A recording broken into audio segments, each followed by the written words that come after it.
함께 만드는 언론 미디어 동동아 여기는 국민TV 함께 만드는 언론 미디어 동동아 여기는 국민TV. 이강윤의 오늘, 이제는 정가 산책으로 함께합니다. 정치권 동향 생생하게 풀어드릴 분은요. 네, 한국일보 양정대 기자, 안녕하세요. 네, 안녕하세요. 그 국회 기자실 에어컨 빵빵하게 틀어줍니까? 글쎄요, 뭐 그렇게 덥지는 빵빵한 것 같지는 않긴 한데. 그래도 견딜만 해요. 네. 저기 오늘 새누리당 당사 무슨 현판식이 있었다고요? 그 새누리당 그걸 떼내고 청와대 여의도 분소? 이걸로 바꿔달았다고요? 뭐 그런 행사를 뭐 아무리 저렇게 행사까지 할 수는 없었을 거고. 예. 뭐 그래도 보는 눈이 있는데 눈을 의식하면 뭐 행사까지 이렇게 할 수는 없었을 거고요. 이제 오늘 당직 인선이 있었는데요. 오늘 이제 김무성 새누리당 대표가 취임한 지 딱 1년 되는 날입니다. 예. 임기 2년이니까 이제 딱 절반이 지난 거죠. 예. 오늘 이제 새롭게 1년을 시작하는 의미에서 일부 당직 대표를 했습니다. 당직 인선이 있었고, 오늘 마침 새 이제 원내 대표와 정책위 의장이 이제 선출이 된 날이죠. 그런데 말씀하신 대로 오늘 이제 신임 원내대표 정책위 의장, 그리고 새로 당직에 인선된 면면, 이런 것들을 보면 말씀하신 대로 현판식만 안 했다 뿐이지? 예. 제가 붙이는 행사만 안 했을 뿐이지. 예. 뭐 내용은 말씀하셨던, 지적하셨던 딱 그대로라고 해도 뭐 절대 과하지 않은 그런 상황입니다. 오늘 새 원내대표에 뽑힌 사람이 이제 원유철 정책위 의장이죠. 청와대하고 친박계가 유승민 원내대표를 쫓아내면서 들었던 이유가 바로 국회법 개정안 논의 아니었습니까? 예. 그리고 공무원연금법 개정 논의 과정에서 이 국민연금, 기초연금을 끌어들인 뭐 이런 이제 죄를 물은 건데, 그런데 그 과정에서 이 원내대책을 총괄 지휘한 원내대표, 그리고 런닝메이트로 입후보해서 이 정책 분야를 총괄한 사람이 바로 원유철 정책위 의장이죠. 예. 그런데 이 청와대하고 친박계가 그렇게 해서 유승민 원내대표를 그런 제목을 씌워서 뒤집어 씌워서 이제 쫓아냈는데, 그 자리에 이 당 내에서 정말 아무런 잡음 없이 새 원내대표를 합의 추대를 했는데, 예. 친박계와 비박계가 그렇게 싸우다가 합의 추대를 했는데, 합의 추대한 당사자가 바로 이 유승민 원내대표하고 러닝메이트로 출마해서 친박계를 눌러 이기고 예. 이 당선이 됐었던 정책위 의장을 바로 새 원내대표에 합의 추대를 한 겁니다. 예. 이거는 결국은 그 청와대하고 친박계가 유승민 찍어내기, 도려내기를 했는데, 예. 그 도려낸 자리에 이 새 원내대표, 이 원유철 전 정책위 의장을 합의 추대를 한 거는 결국 그 청와대와 친박계 찍어내기, 도려내기의 대미를 당이 알아서 장식해준 거다.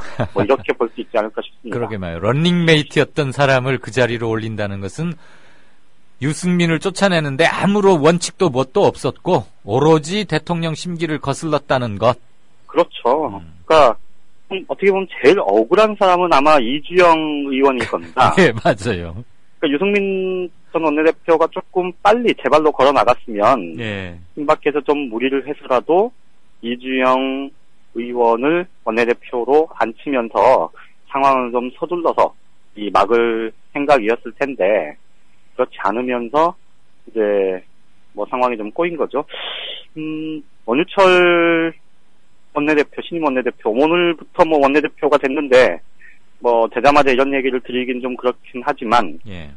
참 면이 안 서는 원내대표가 아닐까, 뭐 그런 생각을 할 수밖에 없고요. 예.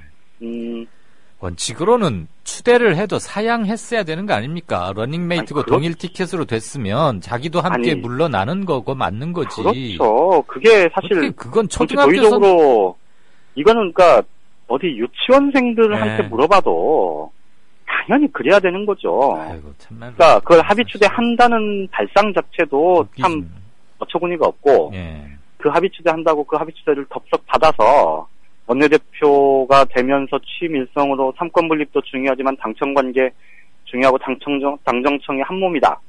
이렇게 얘기할 수 있는 그 뭐랄까요? 제 표현이 정확하진 않지만 그 뻔뻔함과 혹은 뭘 모르는 이런 게 참 당연시되는 이런 게 바로 우리나라 대한민국 집권 여당의 그것도 실상이다. 뭐 이렇게 말씀을 드려야 되지 않을까 싶네요. 지도부에 속하는 말이죠. 한마디로 그렇죠. 도가 땅에 떨어졌다. 이렇게 점잖하게 우리는 갑시다. 이거 또 하나 이제 오늘 당직 개편 부분도 참 가관인데요. 오늘 이제 사무총장의 황진하 의원, 경기 파주 출신이고 군 출신. 이 수도권 3선인데 친박계로 분류가 되죠. 근데 이제 누차에 말씀드렸듯이 친박의 아주 핵심적인 인사 이렇게 보기는 어렵고요. 그리고 이제 제1사무부총장의 이 홍문표 충남권 이 재선 의원인 홍문표 의원이 선임이 됐고요. 제2사무부총장에는 서청원 최고위원의 최측근으로 꼽히는 박종희 전 의원이 이제 선임이 됐습니다. 그리고 오늘 사실 당직 인사가 이제 몇 군데는 지금 보류가 된 상태입니다. 그러니까 제일 중요한 전략 기획, 전략 홍보 이런 쪽은 지금 선임을 좀 늦췄는데요. 이게 이제 아무래도 조금 더 논의가 필요한, 그러니까 말로는 논의라고 할 수 있겠지만 청와대 쪽과 좀 조율이 덜 끝났다 이렇게 보는 게 맞을 것 같은데요. 어쨌든 오늘 인사의 백미는 대변인 인사입니다. 이장우 의원이 신임 대변인에 이제 선임이 됐는데요. 그 사람 누군지 알아요. 맨 처음에 이제 19대 초반에 원내 대변인을 잠깐 했었고요. 이번에 이제 유승민 원내대표를 쫓아내는 데 있어서 홍위병 그렇죠. 돌격대 홍위병을 자임했던 사람 전혀 대변인 감은 아니던데. 그러니까 사실은 이게 이제 또 한 번 굉장히 좀 어처구니 없는 그런 인사라는 평이 지금 당 안팎에서 나오는 이유 중에 하나인데요. 그러니까 직전 원내대표를 쫓아낸 공로로 논공 행상을 한 인사다. 이런 얘기가 나올 정도입니다. 그러니까 상식적으로 그리고 같은 당 안에서 얼굴을 맞대고 함께 부딪히며 사는 그런 사이라면 사실은 잘했든 잘못했든 누군가를 쫓아내는데 내가 앞장서서 나갔으면 그 다음에 내가 뭔가 이렇게 직을 맡고 뭔가 하기보다는 좀 자숙하고 조금 이 자중자애하고 이런 게 사실 세상 살아가는 이치 아니겠습니까? 이건 기본적인 거죠. 그렇죠. 그런데 이 김무성 대표가 이장우 의원을 대변인으로 이 전격적으로 발탁을 한 걸 보면 이게 말씀드렸듯이 이 김무성 대표가 사석에서는 그런 얘기도 했다 그러는 내가 유승민 얼마나 이 보호하려고 노력했는 줄 아느냐 이런 얘기도 했다고는 하는데요. 실제 인사 과정을 보면 그런 부분들이 드러나지 않는 것은 물론이고 이런 인사가 결국은 당을 망가뜨리는 것 아니냐 이런 지적을 충분히 받을 만할 것 같습니다. 이러면 결국 유승민 원내대표만 체급이 더 향상되는 것 같아요. 그렇게 봐야 되겠죠. 길고 돌아서는 아무튼 김무성 대표는 이제 출장 소장으로 또 이제 명함 새로 박아서 기자들한테 돌릴 것 같고.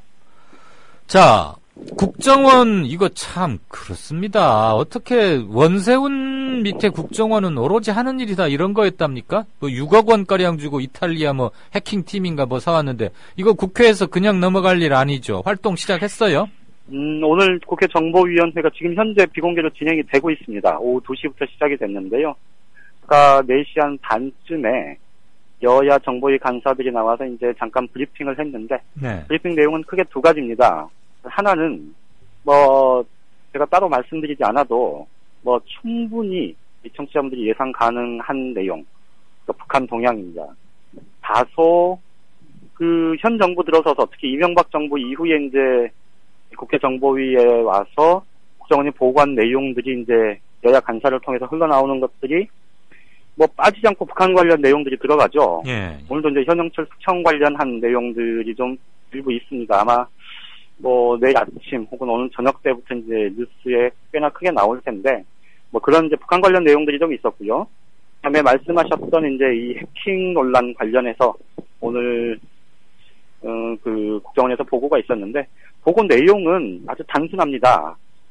이탈리아 그 해킹 그룹한테서 프로그램을 구입을 했는데 이게 20명 정도 이 감청을 할 수 있는 그런 정도여서 이 민간인 사찰 의혹은 말도 안 된다. 도저히 그럴 수 있는 상황이 못 된다. 그리고 국정원법에 따라서 충실히 해왔고 앞으로도 그렇게 하겠다. 만약 문제가 있으면 잘게 벌 받겠다. 뭐 이런 얘기를 했고 이제 아주 일반적인 얘기를 한 거죠. 예, 하나마나 한 얘기인데. 카톡 감청과 관련해서는 이 북한 쪽 간첩이나 이런 쪽에서 카톡도 활용을 하고 있어서 그거는 불가피했다. 뭐 이제 이런 얘기를 했고요. 그리고 이제 그 갤럭시 그 안드로이드 운영 체계 관련한 이제 스마트폰 감청 부분은 그것도 지금 이제 보도가 나온 내용들을 보면 이 예를 들어서 이제 삼성전자에서 갤럭시 S 시리즈를 이제 계속해서 업데이트해서 내놓지 않습니까? 예. 그럼 이제 내놓을 때마다 그 해당 프로그램의 해킹 기술을 이제 요하는 그런 메일을 이제 그쪽하고 국정원에 주고받은 것까지는 지금 이미 보고가 나왔죠. 네. 근데 그 과정에 대해서는 기술 개발 차원에서 이거 다른 나라 정보기관들도 그렇게 하고 있고 그건 기술 개발 차원에서 이루어진 거다. 네, 이렇게 해명을 했습니다. 그 해명에 대해서 지금 이제 얼만큼 이제 국민들이 납득을 할지 그거는 조금 더 이제 상황을 좀 봐야 되겠습니다만 어쨌든 지금 오늘 아직 최종적으로 이제 정보위 한 번 더 브리핑을 하긴 할 텐데요.